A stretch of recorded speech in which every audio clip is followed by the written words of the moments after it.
anak itu terapi tiroid, tiroidnya optimal, hidungnya bisa mancung.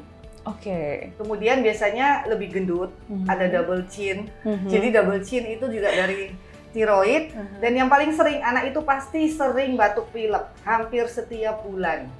Dan tandanya amandelnya agak besar. Sehingga kedokteran yang lama kadang berpikir, oh ini gara-gara amandel. Terus ada banyak anak yang setelah dioperasi amandel, tetap aja dia batuk pilek kan? Iya betul. Karena bukan amandel. Jadi sebenarnya amandel itu kan benteng.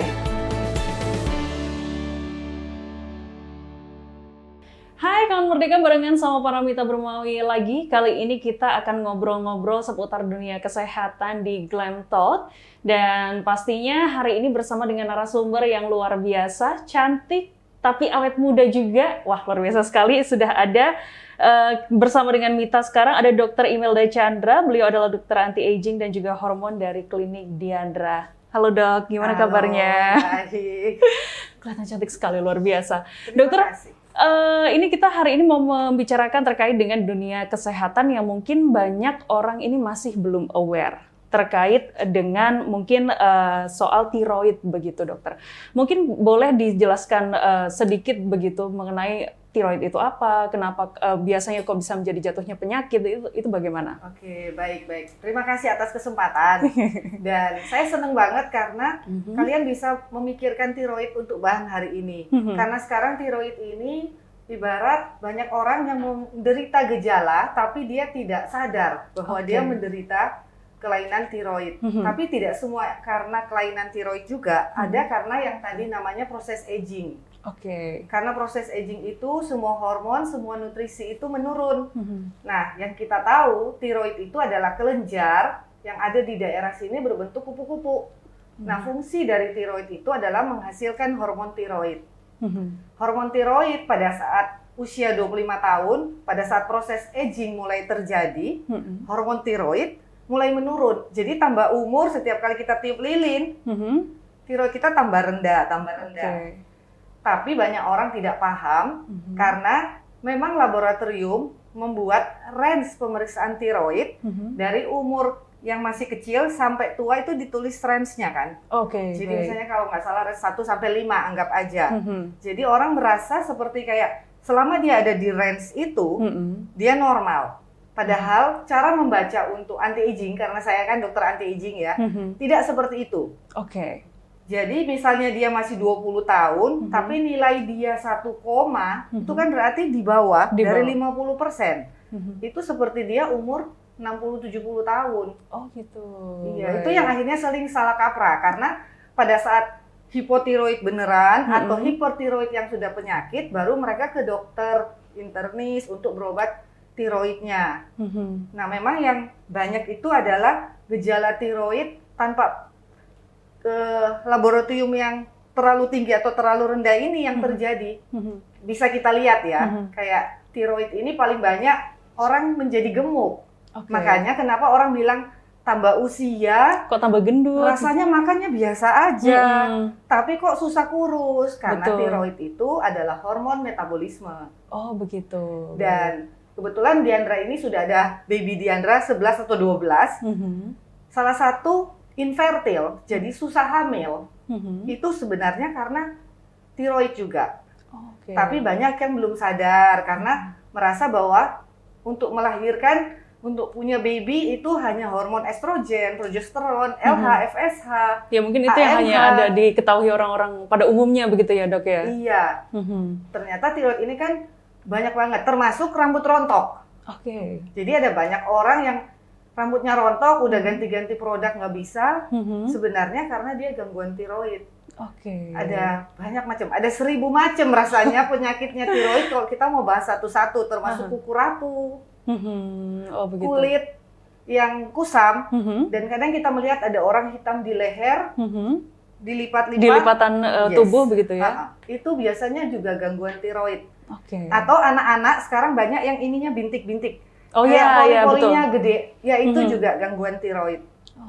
Jadi tiroid itu banyak, termasuk konstipasi, susah BAB tiap pagi, haid tidak lancar, jadi nggak tiap bulan dia haid kadang enggak, atau haidnya sebulan 2 kali. Oh, oke, baik. Berarti ternyata tiroid ini kalau misalnya kita juga tidak aware, ternyata sebenarnya gangguannya juga cukup banyak begitu ya, Dok ya? Cukup banyak, termasuk gangguan yang namanya masuk angin. Oh, oke. Jadi kalau orang tiroid tidak optimal ya, jadi saya bilang bukan kelainan tiroid tidak optimal. Kalau dia tidak optimal tiroidnya, seneng keroan, seneng pijet. Orang Indonesia banget lah ya. Yes, terus bentar-bentar ngomong, badanku nggak enak, aku kayak masuk angin. Padahal jujur, kalau di kedokteran kan masuk angin nggak ada. Iya, nggak masuk dalam. Kalau demam memang suhu tubuh tinggi, panas, kita kasih paracetamol. Betul. Masuk angin kan sebenarnya nggak bisa diapa-apain. Iya. Sebenarnya itu karena tiroid. Oh, oke. Karena tidak optimal. Termasuk juga orang tambah rendah tiroid, dia ngatur suhu tubuh nggak bisa. Jadi coba lihat, orang makin tua susah pakai yang satu-satu tali. Oh iya, betul. Kadang-kadang pakai yang jaket. Pakai iya. jaket. Kenapa anak-anak tuh bisa satu tali nonton 21 AC dingin nggak apa-apa? Itu sebenarnya karena tiroidnya tambah lama, fungsinya tambah menurun. Oh, baik. Berarti apakah itu hanya karena indikator dari usia atau pola hidup atau bagaimana, Dok, sampai akhirnya kondisi tiroid yang seperti itu bisa terjadi hal-hal itu? Jadi itu kan sebenarnya terjadi namanya proses aging. Jadi aging itu karena fungsi tubuh kita menurun. Nah, kalau aging itu ada faktor dari luar, ada faktor dari dalam. Iya. Faktor dari luar pasti pola hidup, Betul. toksin. Kalau dari dalam, genetik. Genetik itu pengaruh. Oke. Itu yang banyak orang juga tidak terlalu aware ya. Benar-benar. Mungkin kan karena orang tua saya nggak apa-apa, tapi kok saya begini gitu. Mungkin tidak terlihat di orang tua, tapi terlihat di anak. Apakah begitu mungkin, dokter? Bisa, dan juga lingkungan itu pengaruh. Karena tiroid itu salah satu dipengaruhi dengan nutrisi. Baik. Jadi hormon ini selalu dipengaruhi oleh nutrisi. Salah satu nutrisi yang pengaruh adalah iodin, yodium. Yodium, baik. Makanya anak-anak di satu daerah di Jogja ya kalau nggak salah itu kan ukuran yodium, dia kecil-kecil, kerdil, pendek, IQ-nya agak rendah. Makanya pasien kalau misalnya tiroidnya optimal, even itu anak-anak, dia hampir nggak pernah sakit, pertumbuhannya optimal, konsentrasinya bagus. Baik, baik. Tapi penyakit dari yang disebabkan oleh tiroid ini apakah bisa disembuhkan, Dok? Karena kan sepertinya kalau sudah genetik berarti sudah bawaan begitu. Sangat bisa, karena kan tadi saya bilang itu dipengaruhi oleh nutrisi. Nutrisi itu selain iodin, ada selenium, yang paling dekat dengan tiroid sebenarnya yang sudah kita kenal sejak ada namanya COVID, yaitu vitamin D. Oke. Jadi setiap orang yang tiroidnya masalah, pasti vitamin D-nya rendah. Oh, oke, baik. Baik, Dok, tadi sempat juga menyebutkan hipertiroid dan juga hipotiroid. Mungkin boleh dijelaskan dulu secara umum begitu ya, hipertiroid itu yang seperti apa, hipotiroid itu seperti apa? Jadi kalau hipertiroid, jadi fungsi tiroidnya dia mengeluarkan hormon tiroid berlebihan. Biasanya dia berlawanan arah. Kalau hipotiroid, orang jadi gemuk. Terus kemudian brain fog namanya, jadi kayak lama loading. Kalau mikir agak pelan, terus kayak, tadi aku mau ngomong apa ya? Kalau kata orang zaman sekarang lola ya, loadingnya lama. Terus kalau anak-anak sih memang kayak, gurunya udah menjelaskan berapa kali, dia kayak tahu, tapi habis itu dia lupa. Dia tahu, tapi kayak lupa. Kalau hipertiroid, kayak lawannya.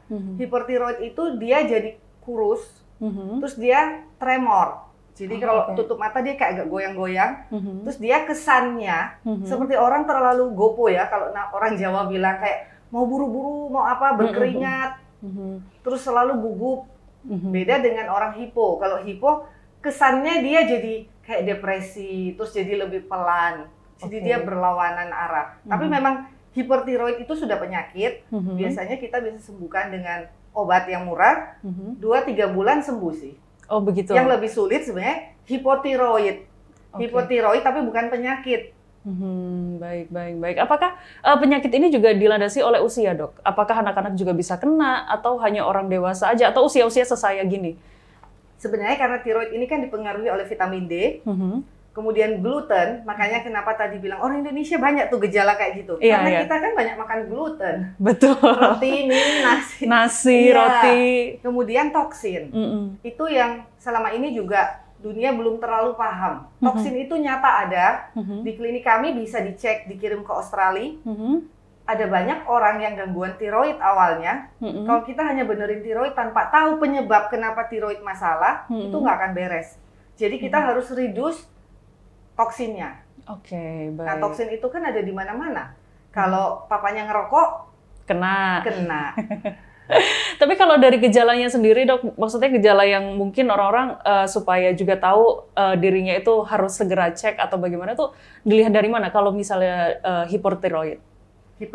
Kalau hipertiroid yang tadi dijelaskan berat badan tiba-tiba turun drastis, berkeringat, terus jadi gugup dan ada beberapa orang mata sampai memang agak cenderung melotot. Oh, oke. Itu berarti hipertiroid, jantung berdebar kencang. Kalau hipo baliknya. Jadi lebih lambat. Baik. Tapi karena semua penyakit ini kan selalu ada obatnya begitu ya dokter ya. Itu tadi yang soal hipertiroid. Kalau hipotiroid itu biasanya bagaimana? Apakah gejalanya yaitu tadi yang memang berseberangan dengan hipertiroid itu atau bagaimana? Iya, jadi dia berseberangan dan ada obat, ibarat obat dokter secara sintetis bisa. Tapi biasanya kalau yang dia hipotiroid karena aging proses, bukan karena penyakit, itu kita tangani secara anti-aging. Jadi saya benerin dengan nutrisi, kemudian kita detox, kita bersihkan racunnya, itu akan membantu dan merubah pola hidup. Baik, baik. Berarti merubah pola hidup itu menjadi salah satu kunci juga ya dok ya. Baik. Apakah ini juga mengena orang-orang yang perokok misalnya, atau mungkin orang-orang dengan gaya hidup yang tidak sehat? Apakah kemungkinannya justru lebih besar dok? Untuk mereka jadi terkena penyakit ini. Kalau tiroid ini menurut saya 80% rasanya semua orang gangguan tiroid. Oh baik. Bahkan mungkin sekarang 90% ya. Hanya sedikit orang yang tiroidnya benar karena kita ibarat lingkungan kita. Makanya saya suka bilang wajah kita kan juga beda. Betul. Kenapa kalau orang gangguan tiroid mukanya cenderung cabi? Ya. Karena dia metabolisme kan. Makanya orang yang tiroidnya optimal, kayak tadi dok kok awet muda terus. Sebenarnya karena saya berusaha mengoptimalkan hormon tiroid saya, sehingga kita botox memang perlu, tapi tidak menjadi kewajiban. Karena dari dalamnya udah benar. Orang yang tiroidnya benar, mukanya udah nggak cabi, mukanya bisa V-shape, tanpa apapun. Baik. Makanya kalau yang ngejarnya cuma luar aja, di botox, di HIFU, whatever, apa dalamnya yang dia lakukan, juga itu kan diulang-ulang, tapi dalamnya tetap aja. Bisa, ya. Baik, baik, baik. Tapi kalau kita lihat antara perbedaan hipertiroid dan juga hipotiroid begitu dok, sebenarnya mana yang lebih berbahaya? Yang berbahaya hipertiroid. Oke. Karena hipertiroid itu kan penyakit. Dan hipotiroid yang rendah banget memang di bawah normal itu juga bahaya. Yang tidak berbahaya sebenarnya hipotiroid secara anti-aging, jadi dia masih di range normal, tapi tidak sesuai umurnya. Tapi ada kemungkinan nggak sih dok dari orang yang awalnya semisal mereka adalah hipertiroid, kemudian tiba-tiba jadi hipotiroid? Apakah banyak memang yang seperti itu. Jadi awalnya dia hipertiroid, setelah diterapi, beberapa lama kemudian menjadi hipotiroid, tapi bukan hipotiroid penyakit, lebih ke aging. Oh, lebih ke agingnya begitu ya. Berarti semua ini bisa istilahnya bisa disembuhkan dengan itu tadi terapi begitu ya, anti-aging dan lain sebagainya. Nah, kalau misalnya kita menarik lagi begitu dok, mengenai dengan tiroid itu sendiri, itu kan tadi kita sudah membahas begitu ya, yang adanya ketidakseimbangan lah istilahnya begitu. Itu sebenarnya apa yang menjadikan itu akhirnya tidak seimbang begitu dok, tiroidnya? Yang tadi saya ulang lagi, toksin, gluten, vitamin D, 3 itu. Dan 3 itu yang ada di sekitar kita loh. Toksin ini banyak sekali. Microwave itu aja toksin, banyak orang nggak tahu. Orang masih pakai microwave.